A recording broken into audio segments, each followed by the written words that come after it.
ikinamico rangurura usobanukirwe n'imikoreshereze ikwiye y'imbuga nkoranyambaga. Abayobozi babuganwa mu ngamba zo kurushaho gukorana neza n'itangazamakuru.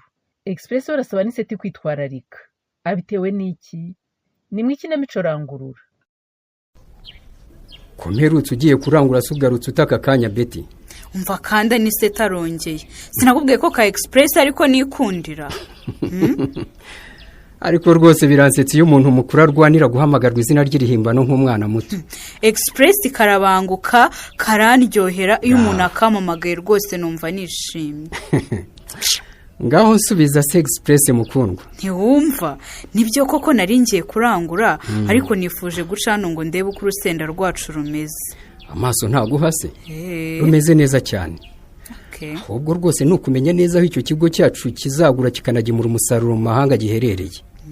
Dore twahinze tutanahazi. Aniseti rero no gutangira kugira abantu bamwe na bamwe tugendera kure. Kubera iki? Kubera ko bose atari beza. Ahaha. Nyamara rero none si wabonye umuntu wishimirwa n'abantu bose koko Betty? Nuko rero nukwirinda kuko abanyeshyari baraje babyimba imitima babonye dutangiye gukira igiti faranga rivuye mu migabane twashoye muri kiriya kigo. Urusenda rwacu ni rwera rugatangira kugemurwa mu mahanga. Rero ubwo bazajya bashiginywa ndabizi neza. Reka dukore dushishikaye ibyo abantu bazatekereza tubireke. Nyamara hari abantu bandebaga ibijisho bibi babonye nisukishije umweri nziza zihenze. Ibyo ni ibyanyu n'amashyara aba muri mwe abagore Betty. Twabagabo rwose ibyo ntago tujya tubigenderamo. Nakazi kawe yukomeza ugenda usekera abantu bose abandi bahobera utazi ko bagufitiye ishyari. Baseka. Wowe ugenda ubaririza icyo kigo cyacu gikorera tuzanajyeyo tubaza uko imigabane yacu yunguka. Cyakoze. Ibyo bindi bireke kuko abantu n'abantu si wowe uzabahindura. Ahubwo sanise. Uzi ko nibutse ikiganiro nagiranye na Vestine ubwo yansukaga. Uzi ko rwose mu rugo rwabo bitameze neza kubera cya kiganiro umukobwa wabagatako yagiranye n'umunyamakuru. Byamera neza se bite kandi nyine icyo kiganiro kibavuga uko batari. Uzi kumva umwana wabyaye avuga ngo wataye urwo kandi uzi kutigeze unabitekereza. Ngo ntumuhahira kandi nta wundi uvunikira. None se ko mperuka uvuga ko uzashaka munyankindi mukaganira kuki utakomeje kumuha hafi ko kanise. Ariko se ko namuganirije akambwira ko nta kibazo bafitanye n'umugore we. Ubwo uragira ngo mbikoreho iki kindi? Ubwo icyo gihe wenda byari bitarateza ikibazo ariko ubu tuvugana ikibazo kirahari. Mu rugo rwabo hari amakimbirane yaturutse kuri icyo kiganiro pe. Ariko se abanyamakuru ba nta kigenda umuntu azabagira ate koko? Ubu ni rimwe cyangwa ni kabiri bababwira gukora inkuru babanje kubaza impande zombi. Ndakubwira kuganira na munyankindi nawe utumunyamakuru anise. Umunyamakuru nyine kuko ariwe wateje ikibazo. Buriya aganira n'uriya mukobwa yarangiza akajya gushaka ababyeyi be akabaganiriza. Yari kumenya ko ibyo uriya mukobwa avuga atari ukuri. Ariko yahisemo gukora inkuru ibogamiye ku ruhande rumwe. Ko wumva ziri arizo zibinjiriza se wa muntu we. Cyakora koko ndagerageza nshaka umwanya nge kureba munyankindi. Ariko se nibirebana n'iki Express? Nibiki? Ngewe rero kubera kubeshwa n'ubusheresheri ibyo ntakoza ko kanya ndabyibagirwa rwose. Karibso, se waje hano kutubwira ibyo guhinga urusenda. Urusenda? Nyine utubwira ko hari umushoramari waje niwacu buganwa ufite ikigo gikusanya umusaruro w'urusenda kikanawugemura mu mahanga. Ese nibyo? Ndabyibutse nabonye ikiganiro kuri Nathan TV amakuru ndayabamenyesha. Iby'icyo kigo rero twe twarabikurikiranye. Yewe tunaguramo imigabane. Duhinga urusenda ubu ni rukuru. Ndabizi rwose ko mwaruhinze Express. None se ntibibuka ko nari nagusabye kunshakishiriza icyo kigo gikorera Karibu kugira ngo urusenda rwacu ni rwera tuzarugemure twaramaze kugirana amasezerano n'ubuyobozi bw'icyo kigo. Tunabubaza imigabane twaguzemo igeze yunguka. Ariko se koko ubu mwamaze kugura imigabane muri icyo kigo Express? Ibyacu ni Express rega. Twakurikiye ikiganiro yagiranye na Nathan kuri TV ye. Tuza kubibona no ku wundi muyoboro wa YouTube bashishikariza abantu gushoramo imari bakagura imigabane duhita twigurira. Ariko ubwo mwarihandagaje koko mugura imigabane mu kigo mutazi naho gikorera? None se ko batadusabaga kujya kuri biro yabo. Uwo mubosi yavugaga na nimero ya konti ya banki abashaka kugura imigabane bashyiraho amafaranga. Nuko twabigenje rero. Yewe nagize akazi kenshi bituma nibagirwa kugushakishiriza aho gikorera, ariko noneho reka mbishyiremo agatege rwose ndebe ko nahabona. uhanshakire vuba bishoboka karibu. turashaka kuhagera tukagirana nabo amasezerano yo kutugurira umusaruro w'urusenda, tukamenya inyungu tumaze kungukirwa n'imigabane twaguze da. None se ubwo kubiza umuntu yashakisha ahantu adafite itike gisipure? Itike? Itike nyine. Ubu ngiye guhagarika gahunda nari mfite zose, mfata umumotari tuzenguruke Buganwa yose, nawe urayizi uko ingana, dushakisha icyo kigo cyanyu. Urumva ko nkeneye rwose nk'ibihumbi 10. Itike ndayiguha rwose, ariko ubishyiremo imbaraga karibu. Urusenda rwacu ruri hafi kwera, rutazera tutaramenya aho tuzagemura umusaruro wacu. Ntumbwire ko amagambo yose maze kukubwira nta na kimwe ukuyemo Kati. Ariko Karebu wigize miseke igoroye we. Nyoberwa impamvu udakorera ikinyamakuru cya leta ngo bigire inzira. Erega abakora ibinyamakuru bya leta sibo bakeneye amahugurwa bonyine Kati. Natwe abakorera ibyigenga n'abafite ibyabo ku giti cyabo turayakeneye cyane. Ku buryo wumva wanjye nayo ku ngufu rero? Oya nta ngufu rwose. Ndakubwira akamaro bigufitiye nk'umunyamakuru, uzitabire cyangwa urebe. Erega njye nakubwiye ko ahantu nzirirwa umunsi wose nkava nta kashi rwose, sinashishikazwa no kujyayo. Nanjye nakubwiye ko aho hantu uzahungukira ubumenyi nk'umunyamakuru wabigize umwuga kandi utambutsa amakuru n'ibiganiro ku mbuga nkoranyambaga. Cyakora niba nzahakura ikiganiro gishyuhe kizampa abankurikira benshi, aho ho napfa kujyayo. Ntacyo. Gusa insanganyamatsiko y'ayo mahugurwa iragira iti gushyira imbere no gukorera mu mucyo no kubazwa inshingano binyuze mu gushyigikira uburenganzira bw'abanyamakuru bwo kubona no gukusanya amakuru afatika ndetse atabogamye. Ndumva noneho dushyigikiwe we. Niyo mpamvu ngomba gukora ibishobotse byose sinzabure muri ayo mahugurwa pe. Sha uzayitabira uzambwira ibizavamo kare. Njye nshishikajwe no gushaka inkuru nshyira kuri YouTube channel yanjye zikantwikira. Buretse gato nitabuye umuntu. Alo? Yego. Ni Karebu? Yego ni Karebu. Mwiriwe neza? Mwiriwe. Muravugana n'uwera? Yego wera nabibonye, nomero yanyu ndacyayifite. Ubu se ko gushaka ndi kubone Kare? Bob, byaterwa n'icyo nshakira. Kare, nabonye ikinyamakuru cyawe gikurikirwa n'abantu benshi. Gikunzwe kandi ucishaho inkuru zubaka. Bityo ndashaka ko dukorana. Njye nawe se? Yego, mu buryo bwo kwamamaza ubucuruzi bwanjye ku muyoboro wawe wa YouTube.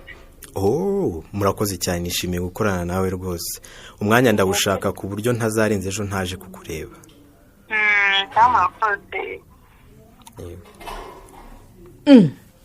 Ubu sinumvise ari uwera Kare? Niwe? Ubwo ni icyo akubwiye kigushimishije cyane. Nizere ko tuva duhinduye imikorere nk'abayobozi noneho ngo ga. Ahubwo numvise ko nyuma y'aya mahugurwa ngo hazabaho n'ay'abanyamakuru. Niko bimeze. Kandi birakwiye ko nabo bahugurwa bakamenya uko bagomba gutara amakuru no gukora izindi nkuru zabo neza. Nibyo rwose kuko hari abo umuntu yihorera bitewe n'uko asanzwe azi ko amakuru cyangwa inkuru zabo bisohoka bibogamye. Reka twe gushaka gutokora agatokorwa karimo jisho ry'abandi kandi ryacu ririmo umugogo ngo ga. Ahubwo mbwira rwose icyo wigiye muri aya mahugurwa nk'umuyobozi wo mu nzego z'ibanze. Kari byinshi giti. Mbwira nyine muri make nka gitifu w'akagari. Icyambere nize kandi ngombwa gushyira imbere gukorera mu mucyo. Yego. Batubwiye ko umuyobozi ukorera mu mucyo adashobora kwanga guha amakuru abanyamakuru kuko n'ubundi ntacyo aba afite abahisha. Yego, ikindi ni ukubazwa inshingano binyuze mu gushyigikira uburenganzira bw'abanyamakuru kubona no gutanga amakuru afatika. Cyane rwose. Ayo makuru apfa kuba atabogamye. Hari no kurinda ubwisanzure bw'itangazamakuru rero kuko ari imwe mu nkingi za demokarasi. Nuko rwose. Ubwo nizere ko abanyamakuru bakorera mu kagari ka Buganwa ubereye umuyobozi babyungukiyemo. Ibyo nize babyungukiyemo rwose. Nzabafasha gukora akazi kabo nta bwoba. Nawe nzinjira mu kazi kandi uzashaka amakuru nzayamuha nta mususu. Namenye ko hari itegeko ribintegeka. Oya ndanezerewe. Kuko hari ubwo bampamagaraga bambwira ngo gitifu ngo yabimye amakuru. Ariko erega abo ni babandi baba bameze nk'abapaparazi bashaka gukwirakwiza inkuru zidafite ishingiro. Ikiza nabo bateganyirijwe amahugurwa. Bazamenya ibyo bagomba gukora mu gutangaza inkuru zabo. Twe nk'abayobozi n'uguharanira kubaha amakuru afatika y'ukuri kuko ari uburenganzira bwabo.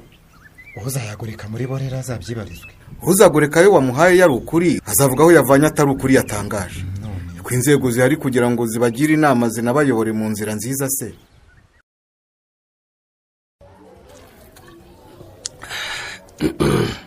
ese ko wagira ngo waje nta cyagufite munyanyi ese ugira ngo ndacyabasha n'isete we reka da yawe aha njye mba niriwe ku mushike rero icyaka kiba ari cyose reka ninywere ese ugira ngo gutwara iriya kamyonete yanjye ngewe biroroshye uzi ko ipakiye noneho ugira ngo ntwaye rukururana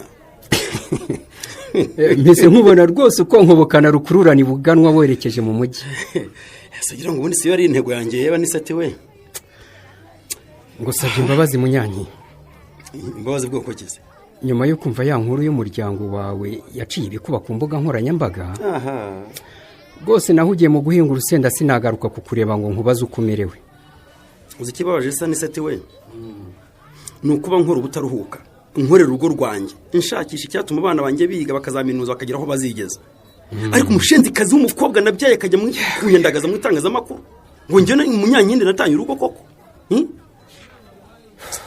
urumva atari ibintu bibabaje kuko anise twese n'aha turabizi ko uri umukozi cyane munyanyi sawa nyine kandi tuzi ko ukunda umuryango wawe niyo mpamvu twatunguwe uzi kugera ahantu hose abantu bose bakakureba cyane kandi ntagire n'ugira icyo akubaza abakuzi bose buriya nyine barakubona bakakubonamo umugabo watesheje umugore w'umutwe agatorongera nawe agaturugo azi ko n'ubuyobozi bwamaze gushyira urugo rwanjye mu ngo zirangwamo amakimbirane ariko ibyo mubwira ni ukuri nibo babikwibwiriye se batanakubajije niba iyo nkuru ari ukuri umuyobozi w'akagari kacu nibo binyibwiriye reka gitifu yego anambaza impamvu nataye urugo mbura icyo mvuga neza rwose narisobanuye yego ariko si urumva yapfa kubyumva nyine yabyemera byaravuzwe n'umukobwa wanjye nibyariye ariko se kugeza ubu uwo mwana ntacyo atekereza kubikoraho anise ndakumva munyanyi hari igihe numva nategurira umunyamakuru nkamukubita inshyi mu muhanda abantu bose bakabibona oya gukubita uwo munyamakuru ntacyo byamara munyanyi nicyo cyamushobora ahubwo waba ukoze ikindi cyaha cyo guhohotera none se ubu nzakora iki ngo urwo rugana natewe n'umwana wanjye urumveho nise urabizi munyanyi uriya mukobwa ngo ni kati w'umunyamakuru gome watangaje inkuru idafite ishingiro kuko atabajije impande zose zifitanye ikibazo uzamurege ubu njye kugari none hanga kumurega cyangwa njye kumurenge uzajye mu bugenzacyaha mu bugenzacyaha nise yego rwose munyanyi nkunze kubona ibiganiro umuvugizi wa RIB agirana n'abanyamakuru abagira inama yo kwirinda gutangaza inkuru zidafite ishingiro inkuru z'ibihuha n'inkuru zica igikuba muri rubanda n'iziteranya abantu uzi kungira inama nziza nise uriya munyamakuru ngomba kumurega byanze bikunze tega amatwi kinamico rangurura usobanukirwe n'imikoreshereze ikwiye y'imbuga nkoranyambaga uyu mwanzuro wa munyankindi se kuko azawushyira mu bikorwa wowe se ubona bikwiye naho mu ikinamico rangurura y'ubutaha ikinamico rangurura muyigezwaho n'umuryango nterankunga w'abanyanoruveje n'umuryango uharanira uburenganzira bwa muntu n'iterambere mu karere k'ibiyaga bigari ku nkunga y'umuryango w'ubumwe bw'ibihugu by'i Burayi mukayitegurirwa n'Urunana Development Communication.